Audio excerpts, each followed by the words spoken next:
ဘာလို့ခဏခဏအဲ့လိုမျိုးလှုပ်နေရလဲပေါ့နော်လှုပ်နေရတယ်ပြီးတော့တွားနေပြီးတော့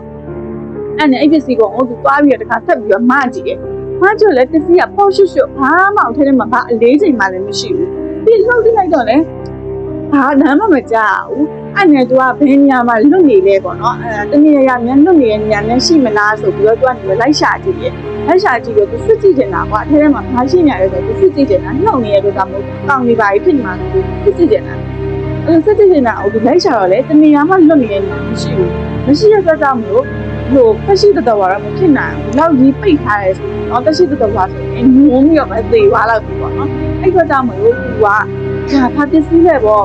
သူပဲပေါ့နော်လို့ခေါ်မယ်အရန်တင်နန်းလို့ဝေးအရန်များတင်နန်းလို့ပဲ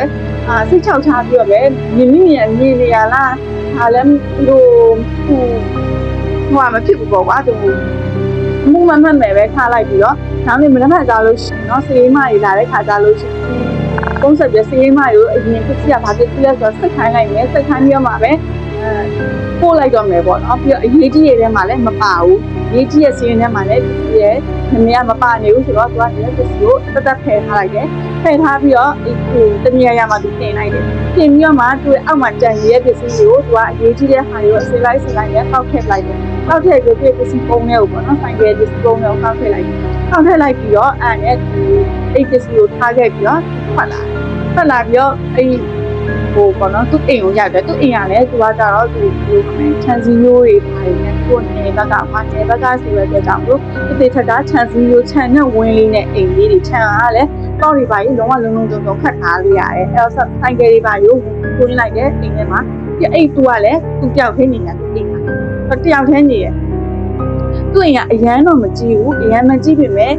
တယောက်ထဲနေတဲ့အတွက်ကြောင့်မလို့နည်းနည်းတော့ပေါ့နော်အဲ့လိုအိမ်ခန်းလေးကတခန်းပါတယ်အရှိမအဲ့လိုအိမ်ခန်းလေးပါတယ်အိမ်ခန်းလေးပါပြီးတော့သူဆိုင်ကရက်တဲ့နေရာမှာဆိုင်ကရက်တဲ့သူပစ္စည်းကိုမတင်ပြီးတော့အိမ်ခန်းထဲကိုခဏထားလိုက်တယ်ထားပြီးတော့သူကနေပြီးတော့ခြံနေပါတော့ခတ်အိမ်နေပါတော့ခတ်ပြီးတော့သူကသူ့ရဲ့အရှိကအိမ်ခန်းကပေါ့နော်ထိုင်ကုန်မှာသူခဏထိုင်ကုန်ကကျတော့ဒီလိုအိတ်လို့ရတဲ့ထိုင်ကုန်တန်းရအရှိပြတော့သူတန်းရအရှိမှာသူခဏလေးကျောဆန့်လိုက်တာကျောဆန့်လိုက်ချိန်မှာသူကခဏပင်မန်းတော့ကွာဒီနေ့လုံးသူသွားနေတာပင်မန်းတော့ကျောဆန့်ရင်းနဲ့သူအိပ်ပျော်သွားတဲ့အချိန်မှာခဏလဲကြာတော့ခဏလဲကြာသူ့ရဲ့နှာခေါင်းထဲမှာပေါ့နော်အဲ့လိုမီးနေတဲ့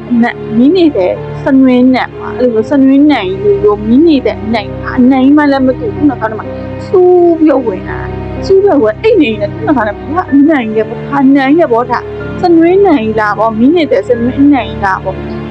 ရောက်မှသူရှင်မနဲ့မှာအော်ဂလီဆန်နေအနိုင်ရအဲ့ချိန်မှာသူနားရတယ်သူပြရနေပြီးတော့အဲ့လိုပေါ့နော်ဖြတ်ပြီးတော့ပြေးနေတဲ့အတန်ကိုကြားနေရတယ်ပြီးတော့အဲ့ချိန်မှာအဲ့တို့ဖြတ်ပြေးသွားလိုက်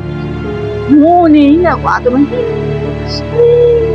လိုရှိုက်ပြီးငိုနေတဲ့အတန်ကြီးဖြတ်ပြီးတော့ပြေးနေတဲ့အတန်ကိုကြားနေရတဲ့အတွက်ကြောင့်ကွာဟာတာလဲပေါ့ဆိုတော့အဲ့လိုသူညလုံးကလည်းဖွင့်လို့လုံးဝမရဘူးထားလို့လည်းမရဘူးအဲ့လိုဖြစ်နေတော့ကြောင့်မို့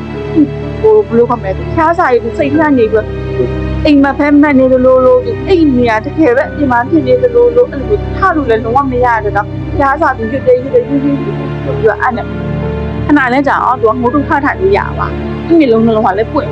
သွားပြီးတော့ငိုတုခထိုင်ပြီးတော့အဲ့ချိန်မှာအနံ့ရနေသေးတယ်ဒါပေမဲ့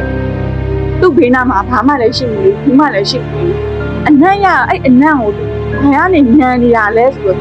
သူ့အိမ်ကိုပေါ့နော်သူလိုက်ပြီးတော့ပတ်ပြီးအနံ့ကန်ကြည့်လိုက်တော့အဲ့အနံ့ကခုနသူ့ယူလာတဲ့ပစ္စည်းပုံကြီးကနေပဲရှာ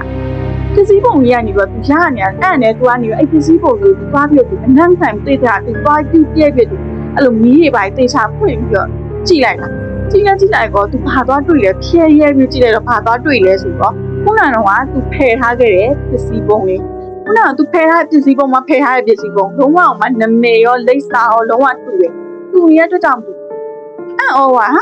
ငါသိချာဖယ်ထားခဲ့တာပါဒီပစ္စည်းပုံသူဒီပုံလေးကိုပြန်ရောက်နေရတယ်ပေါ့နော်သူဘာဖြစ်လို့သူနဲ့ပြန်ပါလာတာလဲပေါ့သူလည်းဇဝေးဇဝါဖြစ်သွား